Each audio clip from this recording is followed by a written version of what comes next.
The class of 2020 will have a bit of a different graduation experience than most. Cal State Student Association President Michael Wiafe is joining us now. Michael, good morning, sir. Good morning, Raul. Okay, so today was supposed to be graduation day. Congratulations, Michael. Thank you. I appreciate it. I mean, if it's only through this, it'll do. How are you going to be celebrating? Well, I'll be right here at home with my family, attempting to make it as special as possible.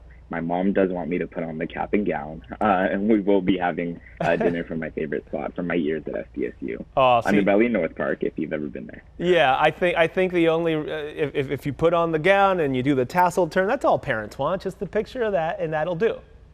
Very true. Talk to me about the last couple of months of classes, the adjustment, especially on your senior year. You're kind of wrapping things up in your college life, and then kind of this huge curveball comes your way.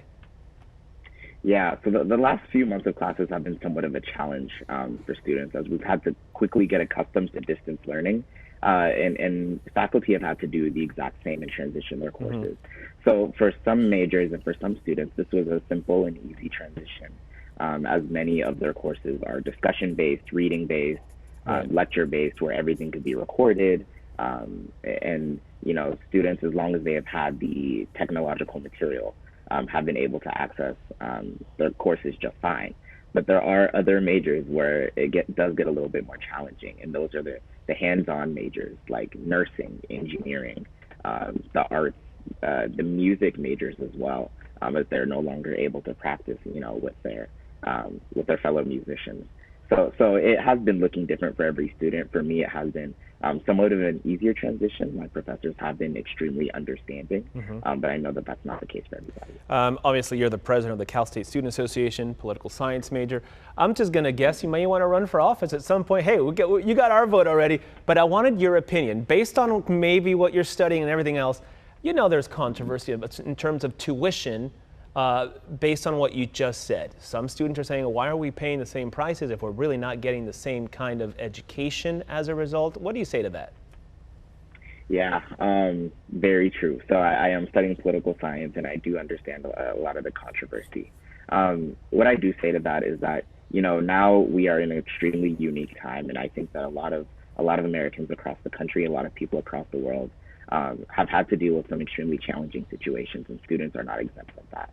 And so with that, it has been extremely difficult. It has not been easy at all, and students are having to make the extremely critical decisions of how they want to move about in their future. And in my opinion, I do hope to move on to, I will be moving on to grad school in the fall, and I hope to not put my education on pause and to not change course of my plans, just like so many other plans just as graduation day have changed course.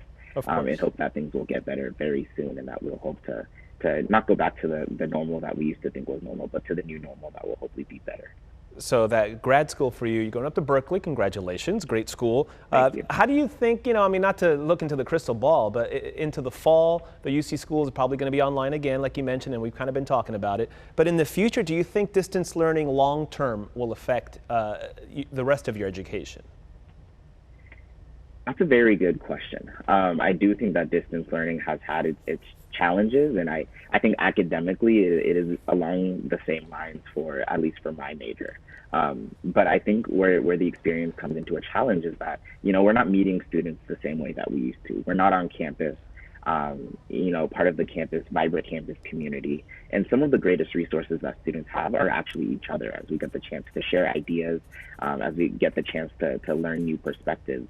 And hopefully we're going to find a way in order to bridge those gaps that are currently being created by distance learning. And hopefully, administration, faculty, student leaders will all lean into the conversation and find out how we keep the community going. Yeah, you brought up a great point. It's not just the students having to adjust to this, it's the teachers, it's the professors. Everybody's kind of in the same boat trying to figure out what to do. What would you like to say to the other graduates out there who maybe are feeling a little bummed out that they're missing on, walking and the whole celebratory aspect of this? Yeah, I mean, that is very true. I often actually think about, how many students I said bye to for the last time or for a very long time that I didn't know I was going to see them, it was going to be the last time that I was going to have the chance to see them. But I would like to just say to all the other graduates to try to stay on course as much as possible, to not let go of your dreams, because things are looking very grim and there is a lot of uncertainty. but try to stay optimistic. And I'm personally trying to stay extremely hopeful that this will have a lot of bright spots and maybe have some new positive outlooks that maybe I can't currently see, but hopefully look to the future with us. Let me tell you something. Look at Michael Wiafe. 10 years from now, 20 years from now, where do you see yourself in 10 years? What office are you going to run for or something? Tell me where you see yourself 10 years down the line. That's a very good question. 10 years from now, let's see, I'll be 31 years old. Hopefully, I will be holding some sort of state seat. I really do love the state of California. And I think in the most recent years, I have found a new love for the state of California and hope to be a state legislator. But in 20 years, I do hope to at some point run for governor of California. There you go. I knew it. For a while. I knew it. I'll be an old man voting for Michael over here. Please do. I appreciate it. Yes, sir. You know what? Your family, I'm sure, is very, very, very proud of you. Whether you walk on that stage or not in front of a big crowd, the accomplishment is what it is. Congratulations, making everybody proud here in San Diego. Go get them at Berkeley. Thank you so much, Raul. Thank you for having me. Yeah, I'd say go Bears, but I'm a Trojan. I can't do that. That's all right. All right, my friend. Thanks again. Best of luck.